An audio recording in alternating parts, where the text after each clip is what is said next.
Satu perusahaan. Baru Senin kemarin gue membela sedikit Maguire dengan bilang ini kesalahan kolektif waktu lawan Ukraina. Dia muncul lagi sebagai pemain pengganti dan langsung gak lama bikin gol bunuh diri. Ini sih udah menjadi hobi buat dia dan ini akhirnya membuat Inggris gagal clean sheet. Ramsdale pun juga kayaknya gue bisa clean sheet ini, tapi gara-gara Maguire jelek rekor gua kan lawan Skotlandia kemarin, dan ini menurut Maguire kok masih bisa. Maksud gua, lu udah bagus di babak pertama. Oke lah lu ngasih kesempatan buat main dong babak pertama. Iya, oke lah, maksudnya Inggrisnya bagus babak pertama. Kok malah ganti ke Maguire babak kedua? Lu cari tantangan apa cari handicap gitu kan? Ini nyari engagement. Ini mungkin dirasakan oleh semua fans MU ketika Maguire masuk semuanya deg-degan. Nah ini kok malah nyari tantangan, apa mungkin ya itu mencari engagement, mencari apa-apa, lu gimana? Mungkin Southgate melihat babak pertama kan Inggris tampil cukup nyaman gitu. Dan mereka unggul 2 gol dan kita bikin gak nyaman nih. Gahing Lo keluar dari zona nyaman. Bisa jadi gitu, Ya atau kan? sebaliknya. Oh, respect Southgate. Respect Southgate. Lo selalu out of the box ya. Yes, Gahing ngerasa nggak nyaman di halftime, akhirnya dia minta ganti dan Maguire dipilih. Menurut gue ya nggak ada pilihan lain juga selain Maguire yang punya pengalaman segala macam. Dan seharusnya keunggulan 2-0 lawan Scotland yang main lagi kayak gitu, nyaman-nyaman aja udah untuk mempertahankan keunggulan. Tapi ya out of nowhere tiba-tiba dia salah kalkulasi atau salah perhitungan dalam meng-clearance bola, akhirnya terjun ke gawang sendiri, dan itu sekaligus ini ya. Gini, kita sepakat kalau sekali kebetulan oke, 2 kali Apes, oke, ya. ketiga kali 4 kali nggak mungkin kebetulan. Jadi gue rasa ini udah dihitung nggak sama Maguire. Gue mau ngerjain fans-fans yang ngebully gue. Gue kasih lo gol bunuh diri biar ntar hari Sabtu main jadi starter, deg-degan semua fans MU kan. Dan bahkan 2 gol terakhir Maguire di karirnya itu ke gawang MU dan ke gawang Inggris, yaitu ke Sevilla dan juga ke Scotland. Dan nanti lawan Brighton dia pasti main kan sama Lindelof kan nggak ada Varane sama Maguire. Nah biarin dia. Nah lu ngebully gue terus kan. Nah sekarang gue bikin lu deg-degan nih. Dan gue sebenarnya kurang setuju ya nggak ada pilihan lagi di bangku cadangan. Masih ada Ben White aja nggak dipanggil. Ya, nggak ada nama dia. Ya, gitu. Nggak ada, masih ada Colwill, Tomori, masih ada nama-nama lain yang bisa dicoba. Tomori masih mending. Iya gitu. Dan kalau emang lu pengen menjadikan ajang ini, pengen mencoba tim kedua lu ya tepat gitu. Cuman gue nggak ngerti kenapa Maguire mesti dimainkan di laga ini. Lu kalau emang menit bermain, lu kan ada menit bermain kemarin menghadapi Ukraina gitu kan. Sekarang ya tim pemain yang lain lah gitu perlahan, tapi pasti kita mencoba tim yang lebih muda. Buat gue sih begitu. Ya menurut gue nggak layak juga, kasihan juga ke Colwill yang selalu main reguler di musim ini. Bahkan Tomori pun juga walaupun kena suspensi di klub, tapi kan dia tampil reguler, dan juga Milan masih rekornya di Liga masih bagus ya berkat kehadiran Tomori juga. Jadi agak kurang adil gitu perlakuan Southgate ini ke pemain-pemain yang udah dipanggil, dapat cap semacam Colwill ini, panggilan dia ke senior ini nggak dapat kesempatan sama sekali, akan sangat sayang gitu. Apalagi kalau kita lihat dari segi quality wise, Maguire ini kan ya sangat-sangat memprihatinkan, apalagi musim ini nggak dapat kesempatan tapi masih dipanggil juga ya. Sebenarnya from the very first place pun juga kita udah pernah debat juga di sini kan kenapa nama dia masih dipanggil. Tapi kalau dari segi performance ya Inggris si Maguire terselamatkan lah sama rekan-rekan yang udah berjibaku buat menang. Jadi tertolong gitu, ketutup ininya sama kemenangan si Inggris. Performance wise buat gue underperform loh Inggris. Gue nggak melihat Inggris yang bermain tapi fluid. ini friendly kan. Friendly-nya Iya, betul. Cuman ya nggak meyakinkan. Ini ya oke, dua match nggak perform lawan Ukraina jelek banget. Tapi ini juga justru bikin fans MU deg-degan buat hari Sabtu. Lawan Brighton. Bahwa kalian ngebully gue kan, sekarang gue bikin deg-degan lo. Sekarang gue bikin deg-degan lo 90 persembahan dari udah kangen kan. Kalau Inggris mungkin kalian masih tertolong karena banyak main-main yang jago. Nah di MU ini banyak main-main yang juga punya egois, akhirnya membuat Maguire sangat terekspos. Tapi di luar itu kenapa menurut kalian Southgate segitu ngebelanya? Padahal itu kan resiko sebagai public figure dengan pemain bergaji mahal. Justru gue nggak setuju Ji kalau dia ngebela Maguire. Kalau emang Southgate pengen ngebela Maguire, jangan dimainkan. Biarkan Maguire hilang sedikit dari exposure media gitu. Biarkan aja. Karena mungkin kalaupun dimainkan ada chance untuk melakukan kesalahan, itu ya Maguire pasti kena lagi gitu. Dan seperti yang Coach bilang tadi bahwa Terus sih ngenain Maguire mulu. Entah. kita nggak ngeledek Maguire kan? Kita enggak ya. Brar, tolong kasih gue potongan dari Maguire gol bunuh diri, entar gue posting dikit. Banyak banget. Oh, Blunder kompilasi. Biar rame. Iya, maksud gua kenapa ya Southgate sampai ngebela mendingan itu ya? jangan dimainkan dulu gitu, biarkan dia tenang, apalagi dia bakal mengalami pekan-pekan berat bersama United karena pilihan utamanya lagi pada cedera. Ya Maguire bakal berat. Kalau lu pengen ngebela Maguire justru jangan dimainkan.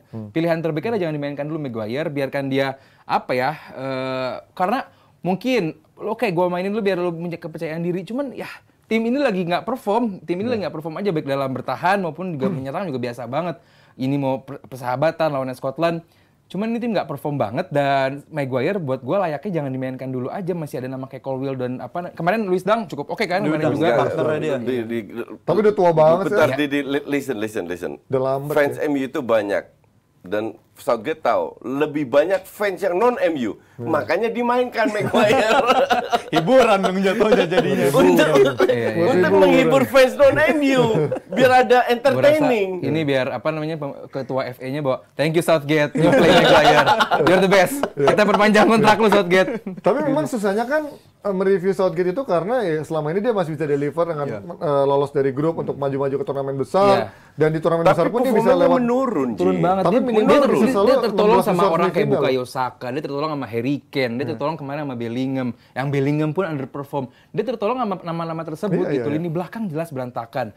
Pickford udah dia berkali-kali jadi pilihan utama. Dia waktu di interview kemarin Ramsdale abis pertandingan bahwa dia benar-benar ngejar menjadi menjadi kiper utama ya. Cuman dia nggak clean sheet. 12 juga loh. Enggak, gue sih mendingan Ramsdale. Ya gue setuju, masih mendingan Ramsdale. Tapi dibilang kiper hebat nggak juga. Oh ya enggak, cuman layak jadi starter lah di tim saat ini. Kalau perbandingan Pickford iya makanya. Dan buat gua kemarin kejadian sebenarnya di Arsenal lebih layak siapa? David Raya. Raya jadi starter apa enggak menurut lo? Kita mau dipecah. Gimana? David Raya. Kan katanya lo bilang kita mau dipecah. Kasih kesempatan dulu. Iya betul. Belum kelihatan kalau dia belum pernah main. David Raya cuma bisa clean sheet lawan MU doang, nggak bisa lawan yang lain. Jadi ya buat gua sekarang Ramsdale juga layak. Intinya bahwa Southgate ini ketolong sama nama-nama yang besar tersebut, Bukayo Saka, Harry Kane di tengah Bellingham.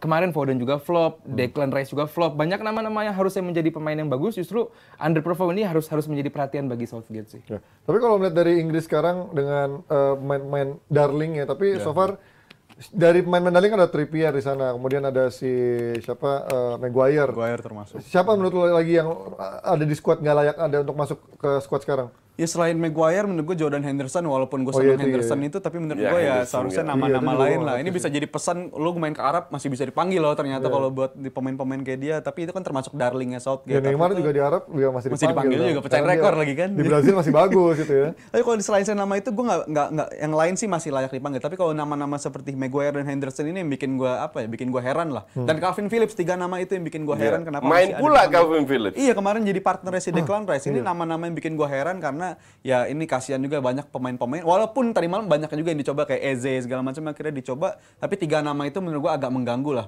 kenapa masih dipanggil karena masanya udah lewat.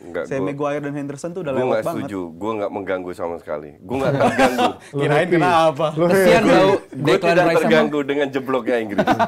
Kesian Declan Rice sama Foden pengen perform tapi dapat tandemnya kayak Calvin Phillips tuh jadi menghambat dia jadi. Iya makanya. Nah ini kalau kita ngomongin dari tim Inggris dengan Maguire-nya, pasti kan nggak jauh-jauh sama MU ya. Nih MU juga banyak segudang problematika. Ya, ditambah dengan Maguire ini jadi starter nih mau nggak mau. Ini problematika, tapi ditambah kita masih melihat sejauh apa mediasi yang dilakukan antara Ten Hag dan juga Sancho. Katanya mereka udah ketemu tapi belum ada pemberitaan hasil apa yang diberikan dari outputnya dari pertemuan mereka. Karena keluar juga nih banyak artikel dari Athletics, kemudian dari mana-mana lain yang membocorkan dari teammates-nya dari Sancho tuh banyak yang udah muak lah bagaimana Sancho sering ketiduran, nggak datang saat tim meeting dan lain-lain. Dan kemarin pun ketika kasus bersama Ten Hag pun banyak yang nggak simpati gitu. Menurut lo kok bisa sebocor itu? Karena kan memang benar kata Ferguson di MU juga ada mata-mata yang sering membocorkan rahasia-rahasia dalam ruang ganti. Kalau bener seperti itu, dia sering ketiduran, disiplinnya kurang, training pagi latihan juga kurang perform, dan masih dipertahankan. Bahaya. Ini aneh loh, apa yang lo harapkan gitu loh dari pemain ini kalau itu bener ya, apa namanya tudingan bahwa Sancho seburuk itu. Karena yes dia dibeli dengan harga mahal, yes karena sampai keluar yang video dia push up itu ya, push up males-malesan yang dia penerima gaji terbesar juga di MU saat ini. Buat gue nggak ada. Lu jadi pelatih MU lepas lah. Gue sih nggak heran kalau dia begitu. This guy dari awal udah tengilnya minta ampun. Gajinya Bahkan gede. dari yang tadi berita itu sumber-sumber itu mengatakan bahkan sampai level kitchen yang penyedia makanan tiap hari mengatakan pemain ini sombong, dikatakan tiap harinya dia agak arogan segala macam, sikapnya aneh segala macam. Justru ya, sangat-sangat aneh sikapnya. justru orang-orang yang di klub kayak penjaga di kantin, Itu yang penjaga penting. pintu, Itu harus dijaga tuh. cleaning service, Kitman, itu harusnya iya. mereka melihat Karakter tanpa berkomentar. Pada saat mereka sekali komentar, Itu yang salah. bludak semua. Jadi emang attitude lu, lu punya duit banyak, lu ngetop bukan berarti lu bisa seenaknya. bertindak tidak profesional. Tapi kalau Sancho, gue nggak heran, fair aja. Di satu sisi kan gajinya sangat besar Iya, dan besar. butuh waktu untuk ngejual dia. Sementara Kagak ada yang mau, Keles. Iya, makanya di satu sisi MU lagi kekurangan banyak pemain kan. Sisi kanannya hilang semua, Anthony, terus juga Greenwood, Mount juga masih cedera. Dan Sancho menurut lo masih bisa nggak dapat kesempatan ini ketika emang Ten Hag lagi nggak punya banyak pilihan selain Martial, Garnacho, Rashford, mungkin Pellistri yang sejauh ini gue melihat kepercayaan Ten Hag untuk nurunin Pellistri belum banyak. Kurang gitu. ya. Iya kan? Buat gue pribadi ini buat gue pribadi, karir DMU selesai. Karir DMU udah DMU selesai. Karir menurut gue ya. Cuman nggak tahu apakah Ten Hag bisa memadamkan bara ini. Egonya Kan update-nya adalah bahwa ya kemarin postingan soal Sancho Dihapus. Dari gitu. take down ininya. Ya kayak begitu tuh Ten Hag cara mendisiplinkannya. Padahal bisa lebih kejam lagi gitu mendisiplinkannya bahwa It's too sweet, betul. iya, maksudnya bisa lebih kejam lagi. Kenapa lu cuma sekedar ya bisa dipotong kok gaji kayak apa? Ini bisa lebih bawa karena jangan sampai satu orang toksik ini nyebar ke pemain lain bahwa kayak begitu aja hukumannya kayak begitu doang. Butuh efek. Bener, harus potong gaji 3 bulan. Iya, ya. Ini lebih mikir ruthless, juga dia. lebih ruthless lagi, lebih ruthless di Arteta dia. Buat gua karena Gajinya kan mingguan ya. Ini Merasa itu juga lagi. 3 bulan. Ya udah 3 minggu. Nah, itu baru oke lah. ini bisa nyebar Ji, masalah Ji. Apalagi banyak pemain muda bertalenta di MU nih. Istri Garnacho, di belakang ada Fernandes, banyak lah pemain-pemain muda, ada Højlund juga. Jangan sampai ngeliat bahwa pelatih gua ngadepin yang kayak begitu, cuman kayak beginiin doang. Jadi nggak ada efek jerak gitu. Kalau udah sampai level yang bahwa pelatih kita kejam juga nih, tangan besi juga nih.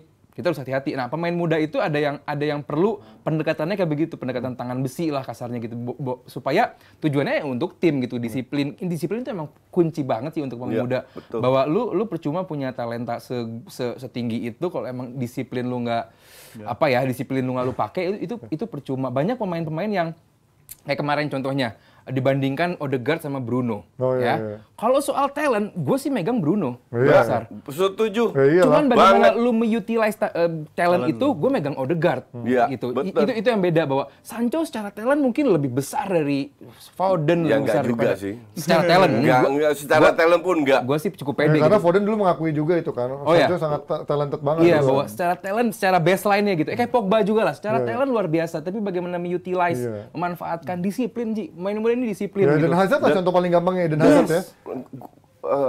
Quality individu, kualitas itu nggak hanya disiplin, tapi banyak faktor kan. Iya. Sikap profesional lah, Iya. etika bahwa lu tahu.